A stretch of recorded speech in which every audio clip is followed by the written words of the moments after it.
அந்த ட்ரெய்லர்ல 3 நிமிட ட்ரெய்லர்ல நான் நெறைய குறியீடு பார்த்தேன். இல்ல இப்போ மொத்தமா 2 டயலாக் தான் போட்டிருப்பேன். ஒண்ணு வந்து துக்ளக் பேசியிருப்பாரு. ஆ, ஒண்ணு பல்பான் பேசியிருப்பாரு. ஆமா. அதுக்கப்புறம் இந்த படத்துல வர இன்னொரு வில்லன் கியாசுதீன் தம்கானி பேசியிருப்பாரு. அ, இந்த 3 பேருக்கும் ஆளுக்கு ஒரு சீன் தான் குடுத்திருப்பேன் ட்ரெய்லர்ல. வேற அ. என்ன குறியீடு பார்த்தீங்க? இல்ல நெறைய குறியீடு இருக்கு. அதுல கூட ஒரு டயலாக் ஒண்ணு சொல்றீங்க. அதாவது எல்லாருமே என் காலடியில அப்படின்னு ஒரு முஸ்லிம் மன்னர் சொல்ற மாரி கொண்டு வரீங்கல்ல? அவங்களுக்கு நோக்கம் அதுவா இருந்தது. இந்த நாட்டுக்கு மீது படையெடுத்து வந்தப்ப, ம். அவங்க வந்து இப்போ ஒரு லட்சக்கணக்குலலாம் இங்க வரல அவங்க.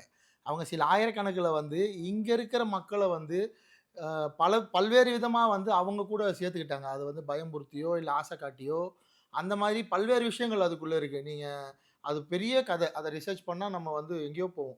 ஆனா, அவங்க இங்க வெறும் ஆயிரக்கணக்குல வந்து இங்க லட்சக்கணக்கா கூட்டத்த சேர்த்துட்டு தான் இங்க வந்து ஒண்ணு ஒண்ணா புடிச்சாங்க. ம். அப்ப அவங்க எண்ணம் அதுவா இருந்தது. இங்க இருக்கவங்கள நம்ம வந்து அடிமைப்படுத்தி வச்சுக்கிட்டா தான் நம்ம வந்து நம்மளோட எல்லைகள விரிவுபடுத்த முடியுன்றதால, அந்த மாரி ஒரு டயலாக். அவங்க எண்ணம் அதுவா தான் உள்ள வந்தாங்க. இல்ல நீங்க சொல்லக்கூடிய மெசேஜ் எப்படி இருக்குன்னா, வந்தவர்கள், நாங்க சொந்தவர்கள் அப்படின்றத அடையாளப்படுத்துற மாரி இருக்குது. நான் வந்து இங்க இந்தியாவில் இருந்து இன்னைக்கு இஸ்லாமியர்களா வாழ்றவங்கள அப்படியே தான் படத்துல காட்டியிருக்கேன். அ.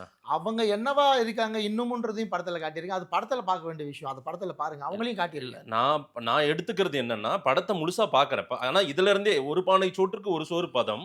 நான் இதுலருந்து எடுத்துக்கிட்டது முஸ்லிம்கள் வந்தவர்கள். வெளியிலருந்து வந்தவங்க. அப்படிதான் நீங்க அடையாளப்படுத்துறீங்க. நான் சொல்ற ஆனா இந்த இங்க இருக்கிற முஸ்லிம்கள நான் அப்படியே காட்டியிருக்கேன்னு ஒரு வார்த்தைய பயன்படுத்திக்கிறீங்க. இப்போ இவங்கலாம் துருக்கியில இருந்து இங்க வந்தவங்க. ம். சார் முதல்ல நீங்க வந்து இந்த நாட்ட புடிக்க வந்தவங்களோட வரலாறு புரிஞ்சுக்கணும் சார். அந்த புரிதல் இருந்தா தான் இதுக்கான பதில் கிடைக்கும். முதல்ல வந்து மங்கோலியர்கள் தான் இங்க வராங்க. ஃபர்ஸ்ட் வந்தது மங்கோல்ஸ் தான். நாட்ட புடிக்க வந்தது. ஸோ அவங்க வந்து இந்தியா நமக்கு செட் ஆவாதுன்னு அவங்க வந்து பக்கத்துல போயிட்டாங்க. சீனா அந்த ம். பக்கம் போயிட்டாங்க. ம். அதுக்கப்புறம் உள்ள வந்தவங்க துருக்கியில இருந்து வந்தவங்க தான். மொத உள்ள வந்தது அலாவுதீன் கில்ஜி தான். சரி. அலாவுதீன் கில்ஜி வந்து அலாவுதீன் கில்ஜிக்கு இங்க வேல பார்த்து நம்ம ஊரெல்லாம் சூறையாடினது யாரு தெரியும்ல? மாலிக் கஃபூர். ஓகே. மாலிக் கஃபூர் யாரு?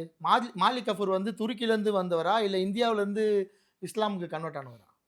துருக்கியில இருந்து வந்தவர் தான். அதான் வரலாறு தப்பு. ம். மாலிக் கஃபூர் இந்தியால பொறந்த அவர் வந்து இந்த தர்மத்தில பொறந்த ஒருத்தர். ம். அவரு மதம் மாறி அவர் வந்து அலாவுதீன் கில்ஜி கூட சேர்ந்து அவரு தான் இங்க சூறையாடுறாரு. ம்.